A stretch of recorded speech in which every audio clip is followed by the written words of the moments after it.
our next guest talking about education, Dr. Barbara Reider.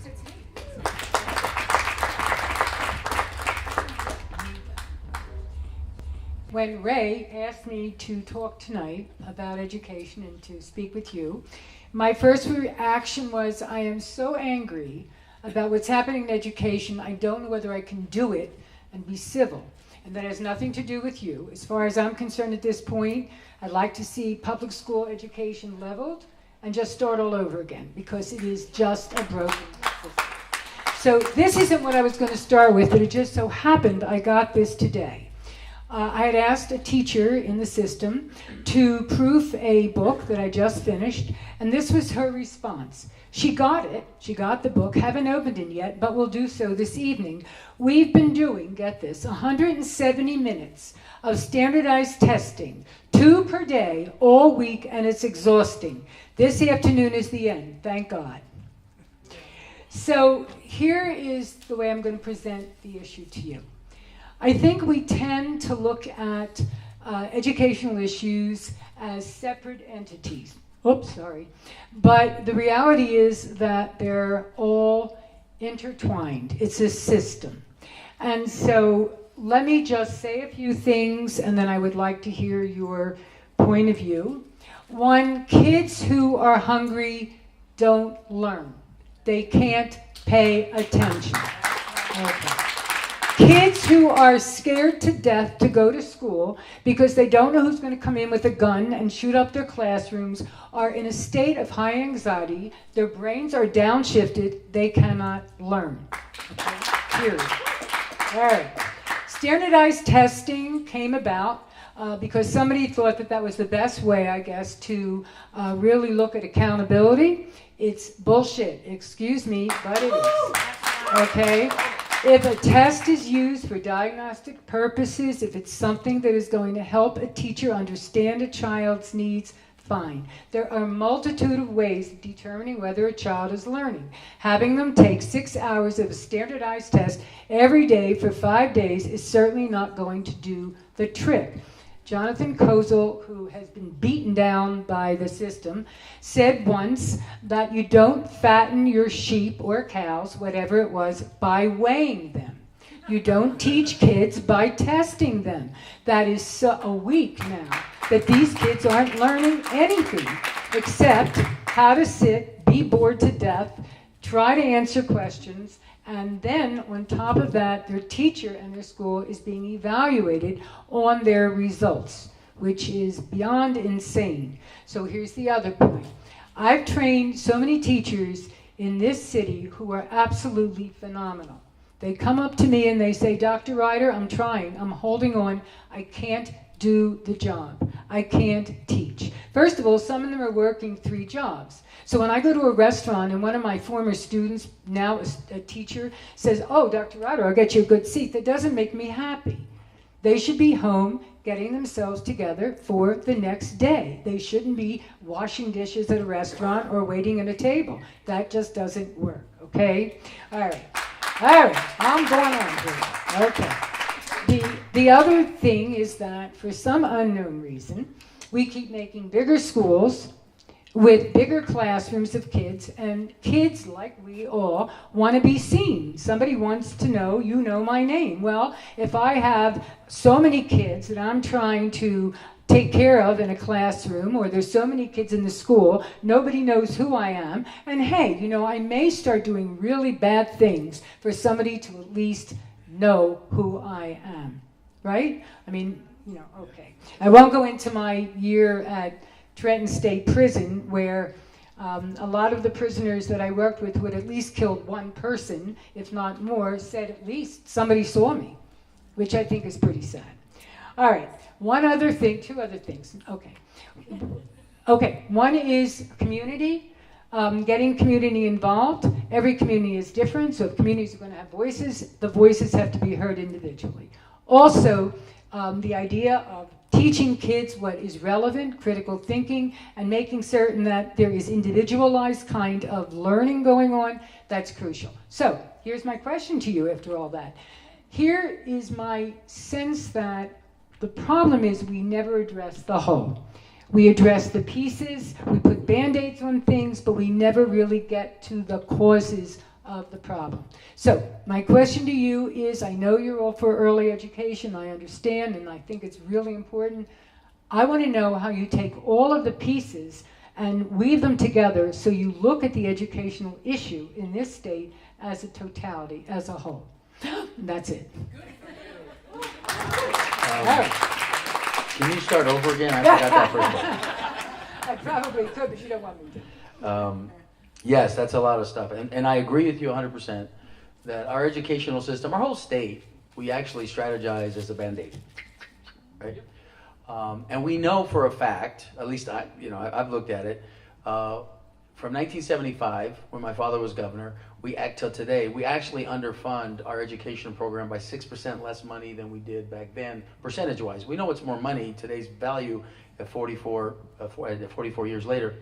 So our educational plan, and we actually have our educational plan, we've been talking about it for 7 months, and we're very proud now that our opponents have literally plagiarized our education plan and literally came out with it last week and did a video about how great their education plan is. It's literally, they have plagiarized our verbiage. They literally plagiarized our verbiage. And we did a little video about how she plagiarized it anyway. But we believe in education 0 to 20. We believe it starts at birth, and my wife, we're doing a commercial this week about my wife talking about it. And we believe in that. So just to summarize it very quickly, but we believe from the bottom up. We believe in community education. We believe the community needs to get involved. We need to believe in family interaction, family intervention. So if you don't know, my father was governor. If you don't know, in 1975, when my father took office, there were 365 departments that literally reported to the governor. The state was totally dysfunctional. You think it's dysfunctional now? It was totally dysfunctional. This is going to be longer. We're going to be late on this one if we're at 2 minutes. And so, because this is very important.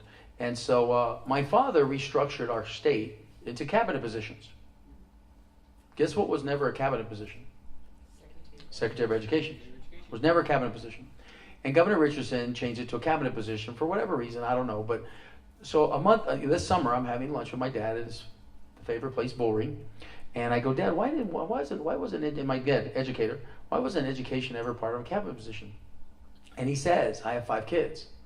There's no way Santa Fe or Washington are going to tell me how to educate my children, because the communities can educate the kids better than the top down. So in the last 20 years, we've actually gone top down. And we know it's not working. You're talking about, my kids are in 3rd grade, so my kids are now experiencing Park for the first time. So forget about this week. The month of April, my kids' public school has literally shut down for the month of April. So my kids haven't really learned anything except taking these Park tests. And half of our kids are in rural communities. Half of them have never been on a computer until they get to the Park test. And then they wonder why they fail. So we're going to eliminate the Park test day 1. By the way, when we signed up for Park, there were like 38 to 40 states in Park. Now there's like 5. And we literally spent over $50 million on these Park and Parsons programs. So we want to get rid of it and bring that money back here. We have found $225 million. You're going to hear me talk about 8%. We have found 8% of PED's money that either goes out of state or go to these programs. We're going to move it right back into the communities. So we're going to fund between PED and CYFD, private and public. We're going to make sure every child has opportunities for early child education from 3 to 4. Absolutely. And we got to go through 2 departments to make sure we're doing it, because I don't want to put 700 small businesses out of business either on the private sector doing child care or doing early child development right now. But then we know that there's programs out there that are very successful within interfamily intervention and early family programs from birth to 3.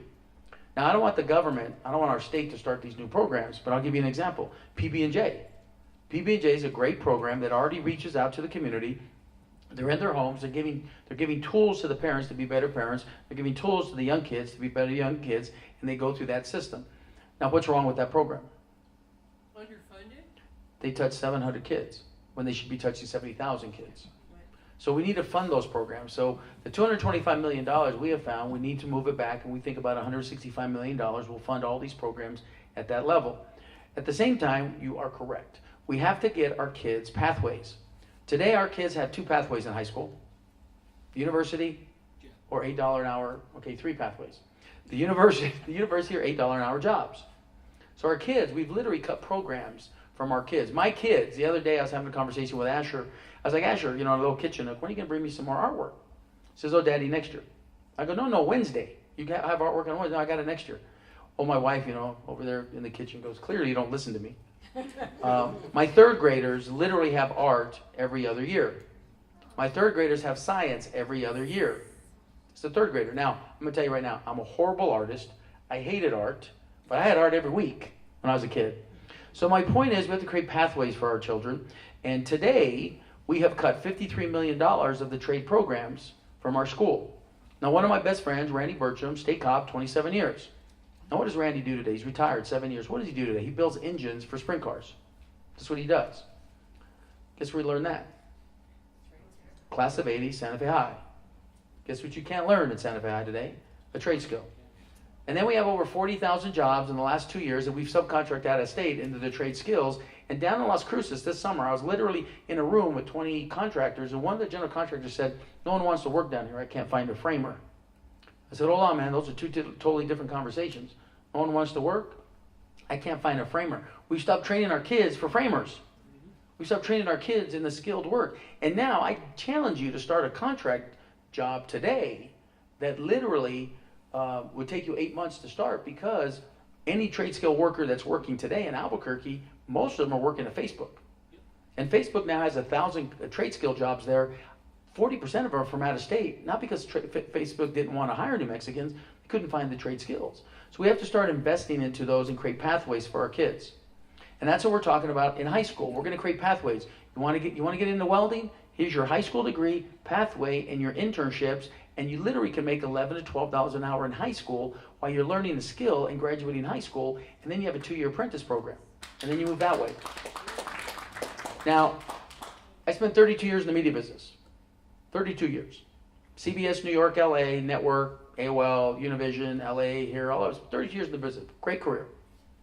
I got hooked on television in 7th grade at Harvey Junior High, right down the street, which doesn't exist anymore. Because guess what? I was the nerdy AV guy. Now, my generation knows what AV is. I guarantee you don't know what AV is. And there's this young kid over here sitting going, I have no idea what he's talking about. And maybe because my father was governor, that I traveled with him a little bit when he was governor, and we went to TV stations, and while they were interviewing him on TV as governor, I was literally in master control, or I was literally behind the scenes hanging out with the production guys, and I saw all these cool things. So I got hooked in it, and then when I got to college, I studied it, and then I started a career in it. My point is, I got hooked in an opportunity in 7th grade that we don't give our kids. And then we sit around and wonder why 36 to 46% of our kids drop out of high school. Then we wonder why we create no opportunities. Then we wonder why they become opiate addiction and come into drugs. They see no opportunities. So our education plan is really from 0 to 20. We have to start educating our kids in those opportunities and create those opportunities for our kids. And that's what we're going to do. Because you know what the University of New Mexico doesn't want to talk about? And I'm on 2 advisory boards. Big Lobo fan. Better than the Aggies. The University of New Mexico doesn't want to talk about that 44% of that freshman class drops out by the time they're sophomores. Yes, sir. The University of New Mexico doesn't want to talk about that 27% of that freshman class graduates, and it takes them 6 years. And the one question I ask is, the 8,000 to 10,000 students a year that they're losing, what's going on with them? No one will give me an answer. Then we have 100,000 people out of work. And then we subcontract, and we literally send millions of dollars out of state. So our plan is to create job opportunities and create pathways for our kids so they see pathways and opportunities. And I agree with you 100%. Community up, top down, and you have my word, and I'll finish on this. The Secretary of Education, there's 2 things that person's going to have to agree with. One, they're going to have to come from the field. They're going to have to be an educator, understand the difference between rural communities and our cities, and how to prepare our teachers to teach with our kids, impoverished communities and hungry kids. And we're going to have to fund those programs to make sure our kids are not hungry, and that 25% of our kids aren't hungry in poverty. But then they're going to have to realize that I'm going to take their power away, and I'm going to move 8% of that budget back into the community where the principals, the teachers, and those superintendents have the authority, because that's where we need to focus on, not at the top. So thank you.